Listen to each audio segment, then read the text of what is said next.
안녕하세요. 신용상담사 박종호입니다. 이 시간에는 신용회복 제도를 한번 비교를 해보겠는데요. 신용회복 제도는 신속 채무조정, 연체전 채무 조정이라고 하고요. 또 프리워크아웃, 이제 이자율 채무 조정이라고 이야기도 하고, 그 다음에 개인원가는 그냥 채무 조정이라고 하기도 합니다. 뭐 똑같은 내용이거든요. 근데 이 세 가지의 이 신청할 때 공통 조건은 뭐냐면, 첫째로다가 15억 건이라는 게, 그러니까 총 채무가 15억 이하여야 되죠.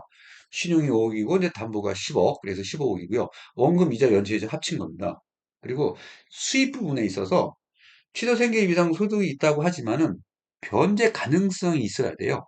그리고 가정주부라든지 배우자, 부모님들, 연락 부모님들이 소득이 없다. 그러면 가족이라든지 배우자가 도와서 변제를 할 수 있다. 그러면 신청이 가능합니다. 그리고 협약 기간에 금융 체험만 가능합니다. 그래서 백화점 카드 같은 경우는 실적으로 제외가 됩니다.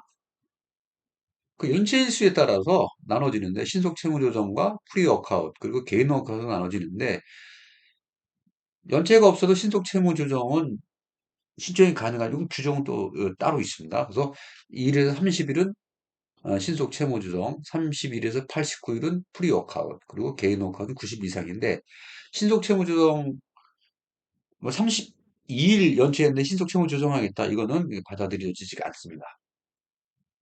신속 채무 조정에 이게 연체가 없을 경우에는 최근에 이게 많죠. 그 6개월 이내 실업을 했다든지 무급 휴직이라든지 폐업자 이거 신청의 기준이요. 이거 증빙 서류가 있으면 신청이 가능하고요. 신용 점수 하위 10% 그러니까 K12 655점 그리고 나이스 76 24점인 경우는 신청이 가능한데 여기서 그 둘 중에 하나가 자기한테 맞는 걸 하시면 돼요. 자, 프리어카웃도 예외가 있는데 두 가지가 필수예요. 1년간 누적 연체 일수가 30일 이상 된 경우 신청일 기준입니다. 그리고 연소득이 4천만 원 미만 시중력 기준인데 1년간 누적 연체 일수가 30일인데 연소득이 5천만 원이다. 이렇게 되면 신청이 안 돼요. 두 개가 다 이 규정에 들어와야 됩니다.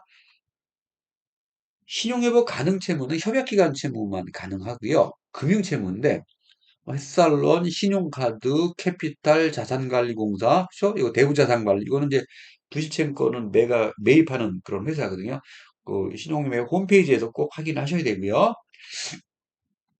햇살론과 보증서 발급된 채무 같은 경우는 채권자가 기한이익 상실 통지를 한 후에 대의변제 청구를 보증기간에 하지요. 그러면 보증 채무를 이제 지급하고 나서 구상권이 발생이 되면은 에, 채무자에게 이제 이 청구를 하는데 보증기간이 이때 이제 보증 비율 같은 거 확인 꼭 하셔야 돼요. 그리고 나서 신용회복위원회 채무조정 신청을 하면 수정조정 하거든요. 수정조정하는 신용회복위원회 보통 2, 3주 정도 되면은 통지를 해줘요. 변제금 얼마씩 내고 확정됐다. 이렇게.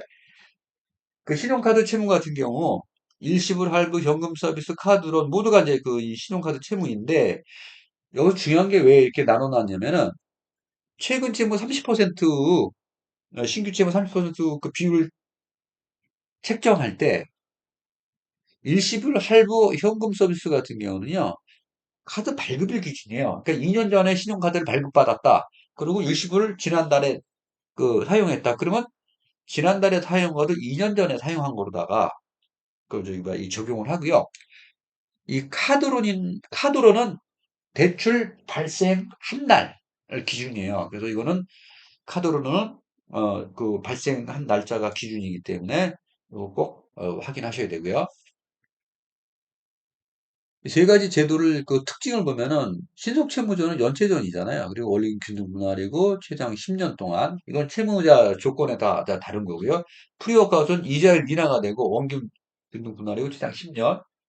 개인 워크아웃은 미상각 채권까지 최대 30%, 상각 채권은 70%까지 감면이 있죠. 그리고 원금을 균등 분할하고 최장 8년까지 분할이 상환하고 때로는 유예도 가능합니다.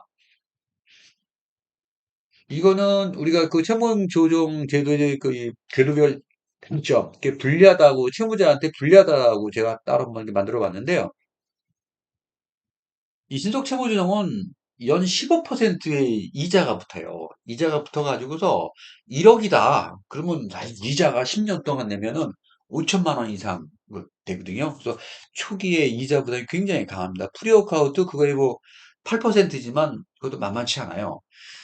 그래서 개인 워크아웃을 선호하는데 개인 워크아웃의 문제점이 뭐냐면은 3개월 동안 채무 독촉이라든지 뭐 집에 찾아오는 거, 문자 오는 거, 법원에 지급 명령 오는 거 이런 걸 사실 견디기가 쉽지 않죠. 그리고 가족들이 안다든지 모르는 경우 이런 경우 좀 어려워 있잖아요. 그래서 제가 볼 때는 요 세 가지의 그 단점이 이거는 변제율이 좀 이자율이 높다는 거, 요거는 채무 독촉을 견뎌야 된다 이런 거죠. 그리고 신용회복 신청 시 제외되는 채무는요, 보시면 담보대출은 다 제외가 되고요. 통신요금이라든지 흔히 좀 잘 물어보는 게 정수기 렌탈료 같은 거, 집값 이런 거 있는데 그거 안 됩니다. 그리고 인터넷 요금이라든지 벌금, 건강보험료 이거 세금 이런 거는 신청해서 제외됩니다. 그리고 이제 그 신청이 불가능 경우가 있죠. 제외되는 경우는 협약의 채무가 20% 이상이 된 경우죠. 예를 들어 근데 이런 경우 있어요. 1억이었는데, 총채무가 1억인데, 뭐, 개인한테 2,500만 원 빌린 게 있다. 그럼 협약의 채무가 25%잖아. 근데 그걸 굳이, 얘기할 필요가 있겠느냐. 슬기롭게. 이거는 대출을 받는 게 아니라 갚아나간다는 거니까, 그거는 좀 슬기롭게 생각할 필요가 있고요. 6개월 내 신규 발생한 채무가 30% 이상이다. 이것도 마찬가지예요. 이것도 어떻게 생각해야 되냐면은, 만약에 열흘 정도가 모자란다. 그럼 열흘 후에 신청하시면 되고요. 뭐 한 달 정도 모자란다. 그러면 미리 계산해가지고 한 달 후에 하시면 되고, 신용조회 미리 하시면 되고요. 그리고 이제 채무 조정 없이 상환이 가능하다.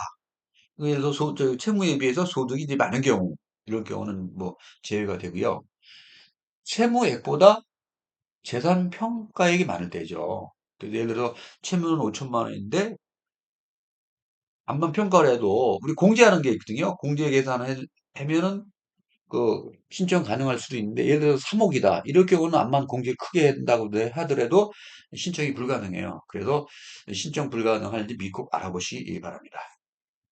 지금까지 이 신용회복제도, 프리워크아웃, 신속채무조정, 개인 워크아웃의 간단하게 장단점에 대해서 좀 알아봤습니다. 감사합니다.